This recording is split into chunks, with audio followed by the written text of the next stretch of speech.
Queridos irmãos, queridas irmãs, é muito frequente que quando chega o verão, nós recebemos recomendações que não deixemos água parada. Porque a água parada é uma água que com o tempo vai adquirindo um cheiro ruim, vai acumulando sujeira, enfim, acaba sendo não somente um viveiro para os mosquitos, também torna-se um lugar insalubre como tal. A verdade é que a água deve sempre passar e continuar, jamais ficar parada. A água parada estraga.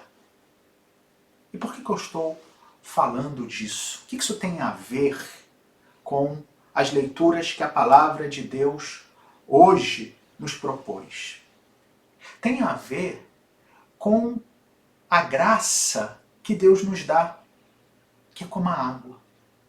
Não pode ficar parada em nós, mas deve fluir, para que seja realmente fecunda, para que se mantenha cristalina, para que possa fazer com que crescer na nossa comunhão com Deus.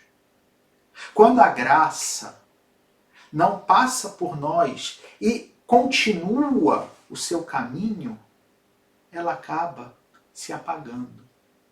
Não porque ela não seja potente, mas porque o nosso egoísmo de crer que é algo só para nós acaba fazendo com que ela perca a sua fecundidade na nossa vida.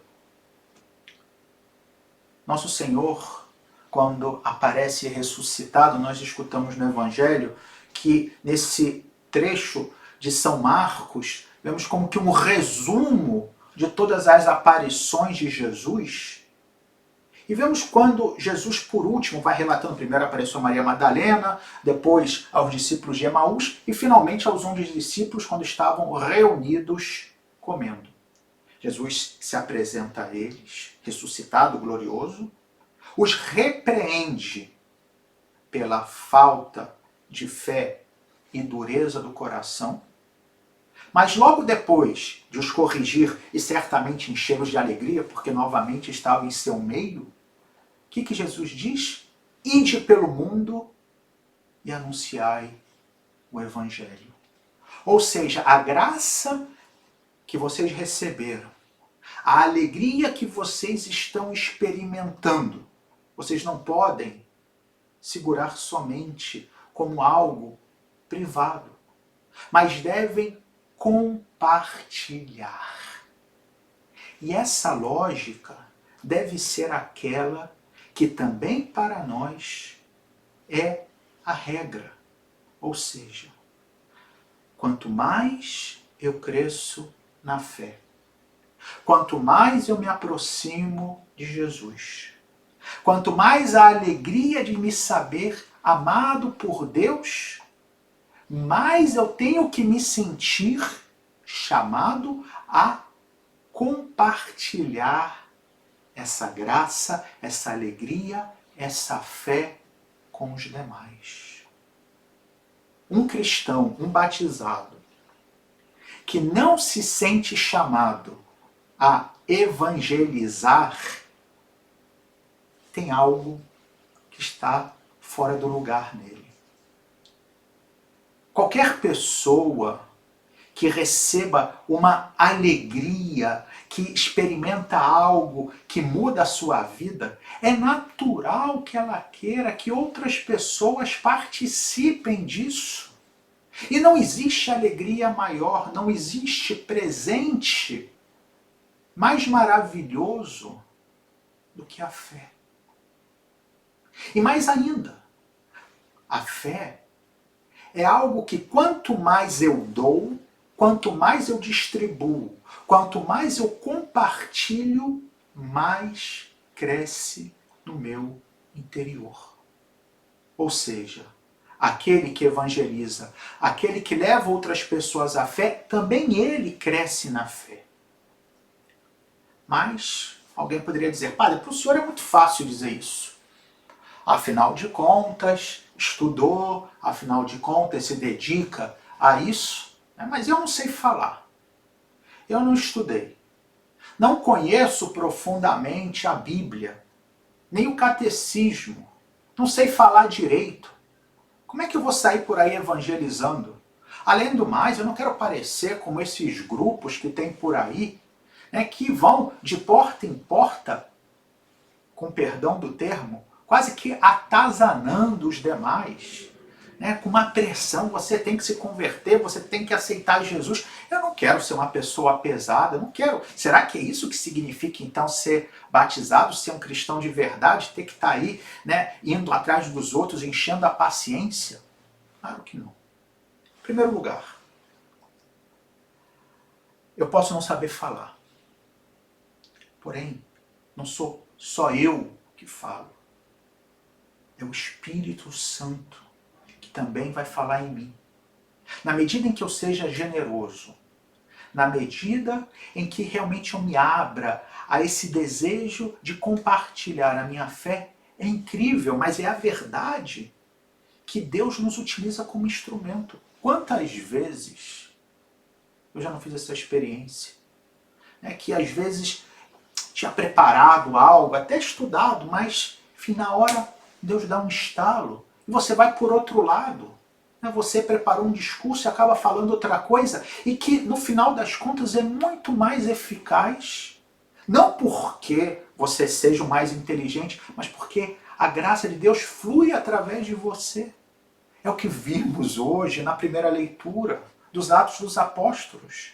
Como, diante de Pedro e João, que davam testemunho cheio de coragem de Jesus, os que estavam diante deles, ou seja, os sumos sacerdotes, os anciãos do povo, os escribas, que eram a nata da sociedade educada, ou seja, que eram a elite cultural de Jerusalém, estavam impressionados que pessoas sem instrução, como eram Pedro e João, fossem capazes de estar dando testemunho como estavam dando. Mas por quê? Porque era o Espírito Santo que falava através deles. Precisamos de fé. Saber que Deus, muito embora não precise nem de mim, nem de você, nem de ninguém, porque Deus é Deus, mas Ele quer que nós façamos parte dessa grande missão. Que cada um possa contribuir um pouquinho como uma família de verdade, onde cada irmão ajuda o outro. Onde o mais velho, que já tem um pouco mais de experiência, compartilha aquilo que ele recebeu com o mais novo. E aqui está o segundo ponto. Não é que nós tenhamos todos que ir de porta em porta, com a Bíblia debaixo do braço, não. Ou nem mesmo estar no meio da praça gritando como malucos. O que eu tenho que estar disposto, como eu falei no início, é compartilhar. É respeitando, isso é muito importante, a liberdade da pessoa que eu tenho diante de mim. Respeitando o tempo também, que umas pessoas às vezes estão mais dispostas, outras estão menos dispostas. Mas aproveitar cada situação. E ter aquela convicção de São Paulo que ele escreve na carta aos Coríntios: ai de mim se não evangelizar. Agora, atenção. Não é tão importante o saber falar quanto o ser coerente com aquilo que eu prego. Dito de outro modo, antes de falar, eu tenho que procurar também viver. O melhor testemunho que nós podemos dar é o nosso exemplo. Que triste, às vezes, escutar de algumas pessoas que dizem que sim, eu acho muito bonito o ensinamento de Jesus, mas quando eu vou na igreja, o que eu vejo é hipocrisia. As pessoas falando uma mal das outras, um querendo ter mais poder do que a outra. Infelizmente, às vezes isso é verdade. E por isso eu tenho que olhar para mim mesmo, estar constantemente fazendo um exame de consciência, para que, em primeiro lugar, o Evangelho seja, na minha vida, uma realidade que me inspira e que me motiva e que vai me purificando. E depois, sim, repito, segundo as circunstâncias, segundo os momentos adequados, falar com as pessoas, convidar, olha, vem na missa comigo, olha, vamos num grupo de oração, vamos rezar o terço, olha, eu vou rezar por você. E por fim, o que também não podemos esquecer, a nossa obrigação de conhecer melhor a nossa fé. Se a gente às vezes experimenta algo diferente, a gente precisa saber o que é esse algo. A gente precisa ter o desejo de saber quem realmente é Jesus. Não ter alguns conhecimentos um pouco confusos e vagos a respeito dele. Sim, alguns ensinamentos que eu escutei aqui ou acolá. Não, conhecer profundamente aquilo que ele fez, aquilo que ele ensinou. O que os seus discípulos nos transmitiram, as cartas que eles nos escreveram, as cartas de São Paulo, as cartas de Pedro, as cartas de João, a carta de Judas, a carta de São Tiago.